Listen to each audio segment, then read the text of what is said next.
First, I'd like to give God the glory for everything He's done in my life. He has been with me all through the way. There's sometimes when we think that God is silent and or God is not there, or why isn't God answering my prayers, or why isn't God doing something quickly, or we want to feel Him near. And sometimes we forget that all we need to do is open His Word and read His promises, and immediately we'll get a comfort. When we put our hand and put our trust in Him, on His everlasting arms, we will reap the benefit of knowing that He's close by. Okay, now with the story. I remember when I was single, I had a lot of friends in the different churches that I would go to. A lot of female friends, a lot of good female friends. All of them are very beautiful, have different personalities, different goals in life, different ways of living, different Christian walks and different beliefs. I had a variety of friends, and at this stage of my life, I was trusting God for a wife, and I wrote a list. I think about 4 years ago, or 4 or 5 years ago, and on my list I had someone that was in shape. I had someone that had a wonderful personality, that loved the Lord with all her heart and with all her mind, and because of the way she was, that she would encourage me to even love the Lord even more. And so I prayed about someone that has a nice personality, likes to laugh, someone that could even make me laugh, someone that was vegan, someone that was tall, someone that had a nice figure, etc. And I prayed that someone that would enjoy doing ministry work with me. And I left my list at that. But I was not completely perfect in, how should I say this? I guess I could say it like this. I made a few mistakes along the way. There were girls that I would meet, and I would think they were the ones, and then I would hang out with them much longer, and I'd figure out that they were not the ones for me. Not that they were not good people, but they were just not the ones for me. All of them were beautiful, but the characteristics were not the kind of characteristics that was meant for my character. So I needed someone that would appreciate me for who I was, even though I was a goofball.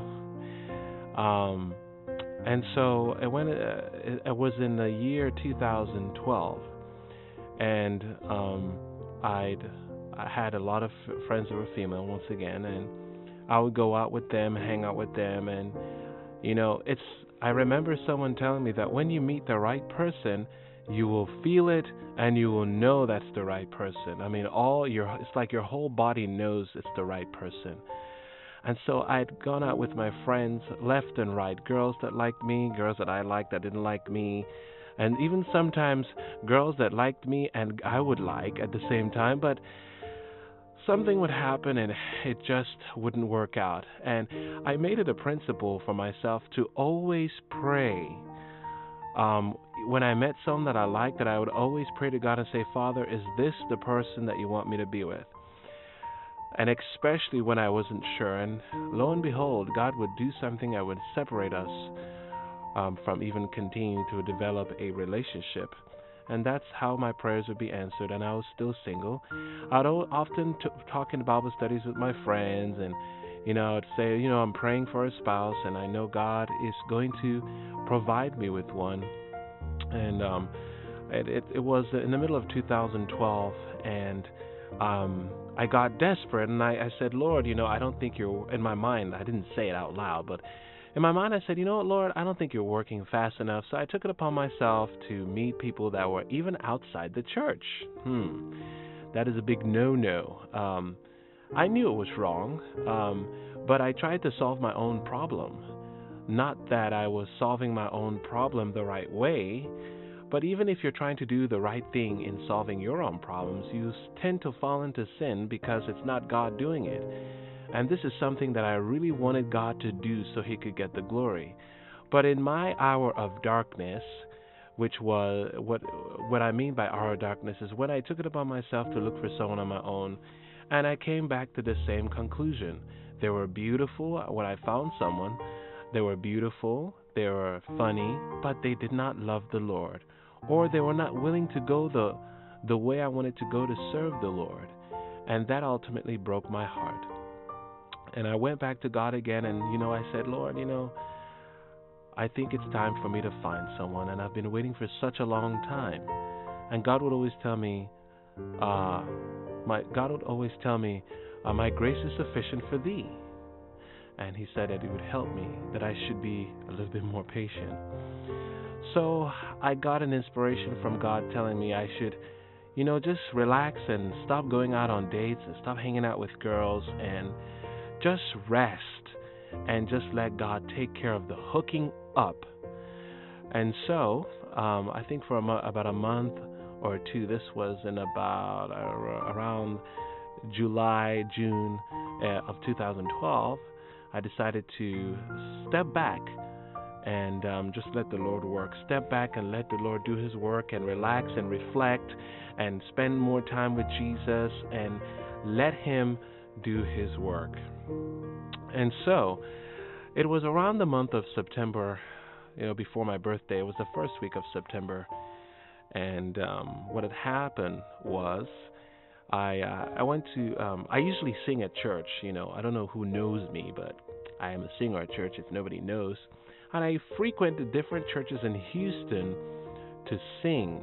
And I happened to be singing at a baby dedication at the first week of September 2012.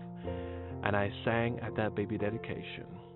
And that week I said, you know what, Lord, I think you're inspiring me. I think it's time for me to meet someone. I feel it's like I felt God telling me that something is going to happen and you're going to meet your fiance, and or meet the girl that was meant for me. And so after I left on that Sabbath, I that whole week actually it was that weekend that I sang. The next weekend, I felt God calling me to go on Adventist Singles Connection and pay for a membership. And I said, and I had already been on this website, but I didn't pay before. But this time is different. Well, actually, I had paid before, but this felt just very different. And I went on that website. I went on there and I looked at a lot of profiles. I liked a lot of them, of course. A lot of them were glamorous, pretty pictures. I would chat with some of them. But nothing, no light switch went on in my head. Nothing told me about any of these people being the one for me. So I found myself on a page that had no picture, and it was in the UK. And I just sent them a message, and I, greeted them, and I left it at that. And I think a day or two later, a girl emailed me and said, "Hey, are you the guy that sang at church a week before for a baby dedication?" And I said, yes. Immediately in my mind, I was like, oh, snap. Someone has found me and is probably trying to stalk me. But no, this girl's name was Tanya. And she told me the story about how she saw me singing at church. But I'll get back to that in a second. As the weeks went by, I found that her mom liked me a lot, and I found out that we had a lot of similarities. In fact, we started talking in October. We met on October 7th. I think we started really communicating around that time, and we have not stopped since then, and now she's my fiance. So, praise the Lord. Now, let's go to the background of the story. First of all, I'd like to say that she's everything that I asked for on my list. And so God really provided, and he did such a wonderful and awesome job in selecting such a suitable partner for me to get married to. Now let's look at her side of the story. Her side of the story was, she lives in the UK. She is a nurse. Lovely girl, very sweet. she came down to Houston because she was contemplating on moving down to the United States from the UK. She came to visit family, and when she came to visit family, her mom was also here. And so she just became Seventh-day Adventist about roughly more than a year before she came down to the United States. And so she was going to go to a church called Houston Central, which was funny enough on that day that she came. But they decided to reroute and go to a church called West Houston. It's funny because I was going to be at my church, Houston Central, but I had to sing for a baby dedication at West Houston. And so when she went to West Houston, I started singing, and then she said that an inspiration came into her mind saying that that was going to be your husband. And she said, "Oh no, God, I didn't come to church to look for any guy. I have to concentrate on you and stop being silly." And so it stopped at that, and her mom was sitting next to her, and her mom was saying, "Oh, that's a nice guy that sang. He was very nice, and he sounded very good," and I think she agreed. And then when they came home that day, all her mom was talking about was me. Well, of course, I think it's because of God in me, not so much that it was me. And so the mom told her, "This is what you have to do. I want you to write a list of the kind of person that you would like."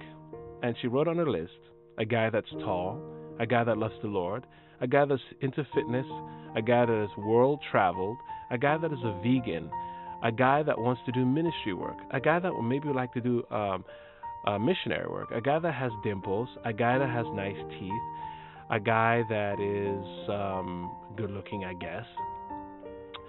And so when she saw me singing, and I guess that's what she thought. She wanted someone like that. And so she left that weekend. Actually, she left a week later to go back to the UK. And when she came back from the UK, it's like she said that she was inspired to get on Adventist Singles Connection. And when she got on, she finally registered on Adventist Singles Connection. Her picture was not up yet. She saw a picture of me and said, "Hey, that guy looks very familiar." And she looked at my profile, and she's like, "That's the guy that sang at church." And so she wanted to send me an email. But because her page was not completely registered with them, she could not send me an email. So she prayed and she said, "Lord, if you want this guy to talk to me and get to know me, have him to send me an email first." And the next day, I apparently sent her a message. And when she finally got to chatting with me, she said, "You're the guy that sang at West Houston." And that's how our relationship started. As you can fill in the blanks, you see God's work in our relationship and how He put us together. Even though we're several thousand miles away, God was still able to bring the girl that He had for me, that I had prayed for all these years, waiting painstakingly, praying every day, being patient, going through some rough bumps along the way, but still God brought me this far, and lo and behold, now she's my fiance. So, that is my testimony for today. It is not impossible for God to do what seems to be impossible, and it is not impossible for God to do what He says He would do according to His promises. All those that are single, I would very much encourage you to pray and wait on the Lord, because what will happen is that when He brings you to your partner, He will get the glory and not you.